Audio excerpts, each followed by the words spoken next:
Hello guys, তোমরা সবাই কেমন আছো? আশা করি ভালো আছো।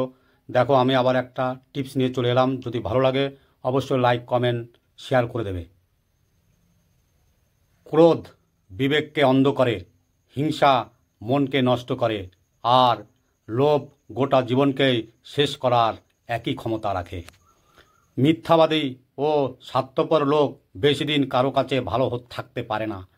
সময়ের ব্যবধানে তার আসল রূপ ফুটে ওঠে। কাউকে ভুল বোঝার আগে সত্যিটা যাচাই করে নেবেন, না হলে একটা সুন্দর সম্পর্ক ভাঙতে বেশি সময় লাগে না। তুমি ভালো না খারাপ তা সবসময় প্রমাণ করতে যেও না। শুধু নিজের কাছে সবসময় সৎ থাকো আর অপেক্ষা করো। সময় একদিন সব কিছুরই উত্তর ঠিক দিয়ে দেবে। ভদ্র ব্যবহার করা উচিত, তবে বেশি ভদ্র হওয়া ঠিক না, কারণ ভদ্রতার ভাষা আবার সবাই বোঝে না। মানুষকে দোষ দিয়ে কি করব?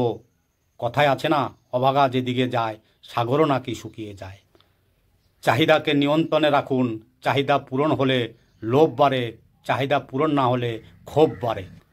আমি এত তপস্যা করে এই সব বুঝেছি যে জীবে জীবে তিনি অনুষ্ঠান হয়ে আছেন। তাছাড়া ঈশ্বর ফিশ্বর কিছুই আর নেই। জীবে প্রেম করে যেই জন, সেই জন সেবিছে ঈশ্বর।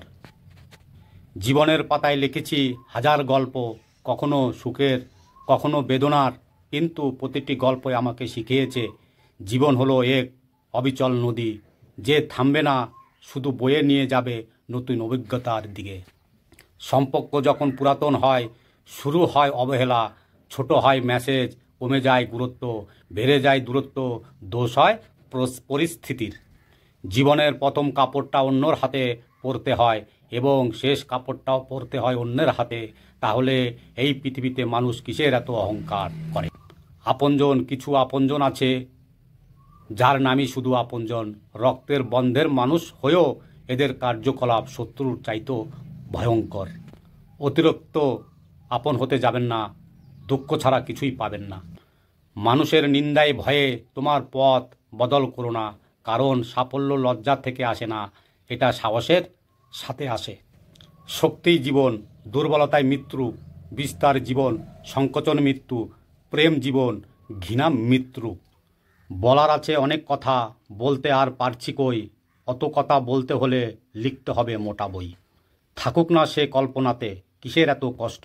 ভালোবাসলে কি পেতে হবে? অনুভবেই যথেষ্ট। তুমি জীবনে যে কাজই করো না কেন, নিজের মনকে সর্বদা ঈশ্বরের প্রতি সমর্পিত রাখো। তাহলে মনের মধ্যে শান্তি পাবে, সাহস পাবে।